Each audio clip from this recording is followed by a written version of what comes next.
Hey, and welcome to today's podcast. This podcast is on the levels of communication. Today, we're going to dive through this level of communication, but first, it's important to define it. We have with me Rahul, Peter, myself, Chaz, with Magnetic Speaking. We welcome you, and we hope you enjoy. So, first off, Peter, I want to have you in here.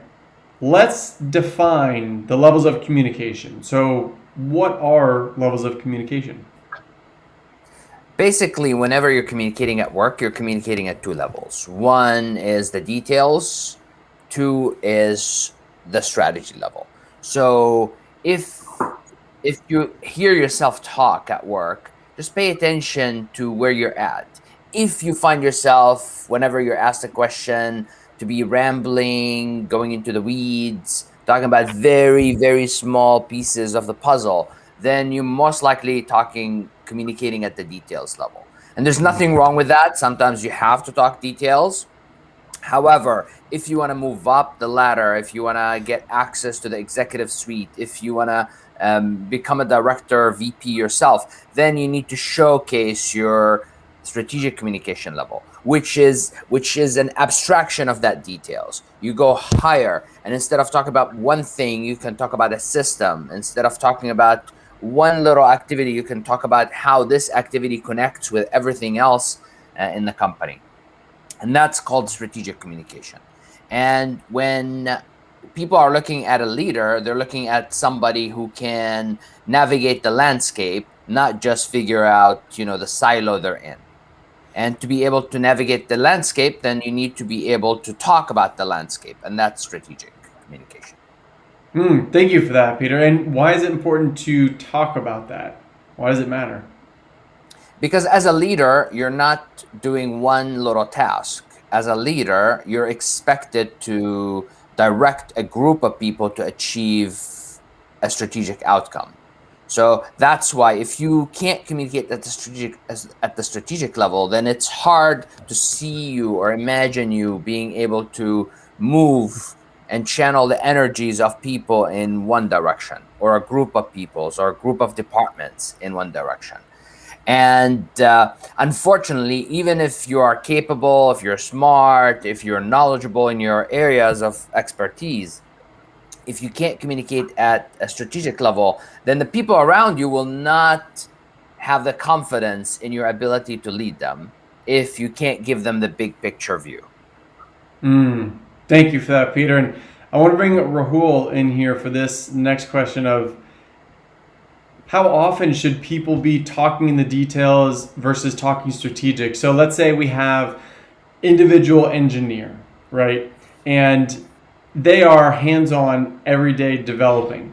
So when would they need to talk strategically and how often? Definitely depends on the audience. So if you are an engineer and you're a developer and you're speaking to other developers and you're in the middle of solving a problem or you're working on something in the details, it's appropriate to speak in the details. That would make sense. It would in fact be weird if you suddenly started talking out of nowhere on the big picture if it wasn't really relevant. Now, that depends too. If you find that you're working with them and you find that you guys are losing sense of the bigger picture, then that's a problem too. And you would want to then move up a little bit more strategically. So for example, if you're stuck within a problem and you're noticing it's taking a lot of time, you might say, okay, you jump up for a second. You say, so the overall goal for us in this project is this. So now you've just stepped up a level and looking at the bigger picture and helping everyone else see the bigger picture. And inside our company, we do that all the time. So that's something that you want to do. That addresses what type of audience that you would work with or talk to if it was just engineering.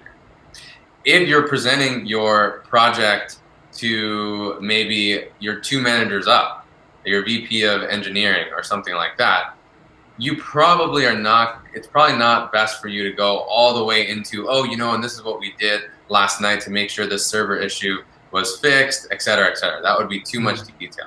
So depending on who you're speaking to, you need to up-level that communication appropriately. Now, how often you do it depends on how often you're speaking to those types of groups. If you're speaking to your VP of engineering a lot or giving executive updates.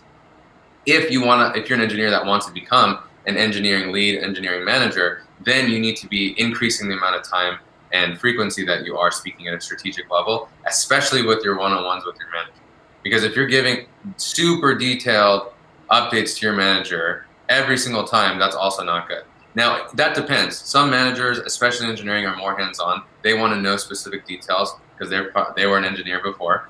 And maybe if you need some help, you are going to share those details. But if you're doing that every single one-on-one, every single meeting, they're going to see you more as an engineer. And nothing wrong with that if that's what you want. But if you want to be seen more as an engineering leader, engineering manager, then you're going to need to be speaking at that strategic level with them first, then if necessary, going down into the details. So that's something we're always hammering on our clients is when you're giving updates, when you're speaking about your project, you start at that strategic level, then move down into the details of what you're working on if necessary.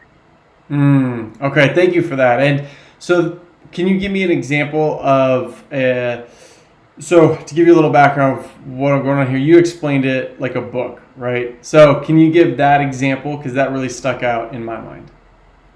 Sure, yeah, you love that example, so I'll use it again. So when we're working with clients, one thing that we talk about is starting a strategic and then moving down. So what does that mean? Let's say that you're in marketing. Let's use a different field. Let's say you're marketing and you are giving an update to a couple different team members who are in marketing. Now, okay, you have the advantage of they know probably what you're talking about. And if I wanted to start in what we call the middle of the book, which is what happens a lot in meetings, by the way, I go, hey, Chaz, so when you look at this Facebook ad and blah, blah, blah, blah, and that's how some people start the meeting. And now what I've done is I've opened the middle of the book and I put you right in the middle of some chapter and we're talking about Facebook ads. When really you don't know what chapter we're in, you don't know what book we're reading, you don't know the summary of the meeting. So you got to up-level your communication first. You got to tell me what's the book. So what's the meeting? What are we talking about? We're talking about our marketing plan for this next quarter. That's the book. Then you're going to tell me what are the major chapters of this meeting or presentation. So the couple different things we're going to talk about. We're going to talk about our social media marketing. We're going to talk about our Google AdWords. We're going to talk about et cetera, et cetera. So then I tell you that, and then I go, okay, great. So let's talk about our social media marketing, and I'm going to go specifically into Facebook ads. Now you have a structural framework of where we are in the meeting and where the information sits. Versus a lot of our clients when they get told, and I was just working with a client yesterday who was telling me, oh, this happens when I was teaching him this thinking. He said, oh, this happens all the time where an executive in our group will go, wait, what's the context? Why is this important? And I said, that should be a trigger, an alarm bell in your mind that says, oh, I just opened the middle of the book and I try to explain to them this chapter in the book and they don't know what the heck is going on. Absolutely. Thank you for that. I love sharing that, having you share that example and hearing that. So I want to bring Peter back in. Let's see here. Please, Peter, elaborate, share your thoughts on this.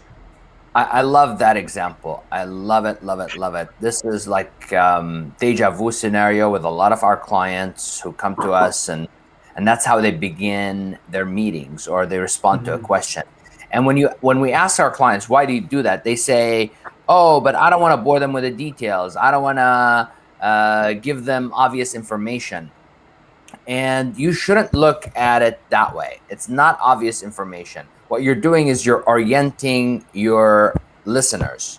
So if you feel embarrassed about it or maybe shy about sharing too much details about the context, you can always soften it. You can always say, just to give you a perspective, or let me just recap a little bit just so we are starting on the same page. And that is going to give you the permission and allow you to elaborate a little bit and give them the orientation before you dive into the details. And trust me, they're going to appreciate it. And Rahul talks about clients. We even experience this ourselves. Like when we are working with a client, like today I have a client, I have to leave in a little bit to work with a client. And he's an engineering manager. And last week we met, same thing. I would tell him, okay, how can I help you? And then all of a sudden he jumps into the book, into chapter 5 and talks to me about one little thing. And I'm like, okay, wait a minute. Let's backtrack a little bit. Tell me, what do you do? Tell me about the structure of your team. Tell me about your ambitions, your goals. And then we talk about that specific detail. And so when you have that symptom of going to the details, jumping to page 250 in a book and talking about an obscure paragraph, then you probably have it in every area of your life, unless you focus on it and you work on it. Absolutely, so true, Peter. And I know you do have to jump, but I appreciate your insights on this. And I want to loop Rahul back in here. And Rahul, something that whenever I'm on a consultation call with someone, they'll have them come in, and I'm the training specialist here with Magnetic Speaking, and I'm the one that talks to a lot of individuals that are calling in and reaching out to us to get some details. And a lot of the times there's two different parts. Sometimes people will give a high level overview of their background, their work situation, and what they're doing and why it's important. And then other times people will just say, I need help with public speaking. So I think that's a real good definition of just the two differences there, where you come in, you give some background, you share some over high level view versus just saying what the problem is. So if you would elaborate a little bit more on that when it comes to you personally, in terms of your insight behind this, when did this aha moment appear for you? Maybe it was more of a slow transition of getting higher level talking, and then what were some benefits you saw come out of it when you started to get that skill? The first place that I understood it was when I worked at one of my first jobs out of college many years ago now, and it was at Adobe, and it was obviously a very large company, and I was in IT. So a large company for IT at that time was 1,000-person organization for just IT, and so that was building massive infrastructure. Supporting Adobe at that time was transitioning from a desktop standalone product that you buy standalone products all the way over to Creative Cloud, where it's a subscription service. So they were changing massive changes to IT is the point. And so we were constantly meeting with different stakeholders all the time. And my first manager in that role was the right hand to the CIO. And she was really good at always saying, okay, let's start at a high level. Because we were talking to people that were business analysts, or talking to people that were in security, or just totally different fields altogether. And she'd always say, let's start at the high level. I noticed that she'd always do that. And that's where I started picking it up. And for me personally, I think very structurally in terms of I always need to know why and where something fits in. So when I'm reading something, I'm always trying to fit it into something that I already understand. And can I relate it in some way and fit that piece of information in there? Because I don't like information just floating around as a standalone, and that doesn't really make sense to me. So I'm always thinking visually and thinking structurally, and that experience at Adobe really amplified that, where I noticed, oh, if she wasn't doing that, or if other people in the organization were also good at it, we're not speaking at a high level first. And as Peter said, they would say, let's start at a high level first and recap. They literally say that. Mm-hmm. And that way everyone was on the same page. And that really informed me that was a great way to communicate, because I was tempted at first, when I was a project manager, I'd be nervous and want to just jump into, okay, let's talk about this. And I knew that people were managing 4, 5, 6 other projects. And sometimes they were like, what are we doing here? In this meeting? So they would have no idea. So I needed to remind them and get them on the same page. Absolutely. That's a great example of it. An IT group of 1,000 people. Yeah, I'm sure that company, 20, 30,000 people or so maybe. So very large scale like that. And the larger organization you have, the more important it is to make sure everyone's on the same page like that. And even in a small company, Magnetic, we don't have thousands of employees, but it's still important for each of us to remind each other of that. And so I want to flip this to you, the next question of implementation now. Let's get practical. So how can someone listening start to implement this strategically in their life? Yeah, very simple. So the first thing that you can start with is when you are, let's say that you have a meeting today and you are going to be giving an update on a particular project that you're working on. Now, what most people do is they start going and they go, okay, great. So what we just did was blah, blah, blah, blah, blah. And that's their update. They just go right into it. Like we said, now you know the analogy, just jumping into some middle of the chapter. Mm-hmm. Instead, all you need to do for now, and you don't need to overcomplicate it, is literally just add in the beginning of the meeting what are you talking about? What's the topic? So you're here to give an update on X, Y project. And why is that project beneficial? What are the end goals of that project? What are the outcomes? So for example, let's say I'm giving an update on a website, on our website rebrand. And I say in the beginning, so we're going to talk about the website rebrand update. And the reason why we want to be talking about this is so that we can hit our deadline next month of having a completely new website. Something like that. Or another way I could say it is so that if I want to speak at a higher level, I could say so that we are a nationally recognized brand. And I might say that from time to time, especially something that's higher level like that. Notice that was a difference, right? Where I said we're going to hit our goals of having a new website. And then I said we're going to be a nationally recognized brand. That is a different level of strategic communication. Do you notice the difference between the two? Mm-hmm. More to those larger initiatives and what the company is trying to achieve or your department is trying to achieve. And that I might say if I'm in front of executives or a group of leaders in the company, because I want our project to be, why are we working on this design? It's not just to fiddle around with the design and change the website. It's so that we are changing our brand, improving it in some way. So you want to be strategic in that way. So think about, where does your project lie, not in a tactical, detailed way, but where does it lie in terms of organizational priorities? In the facilitation class in our boot camp, we talk about also aligning your meeting and your project all the way up to company initiatives. So that's another way to think about it too. Think about a company initiative, think about a department initiative. Why did your manager put you on this project, or why did you take this project on? That's terrific. I think that's a great way to start implementing it. And it's so simple too. It's not like someone listening has to put in minutes of talking about the high level and spend all this time. It's just, hey, why are we, what is this about? Why are we here? Why is this important? That takes 15 seconds.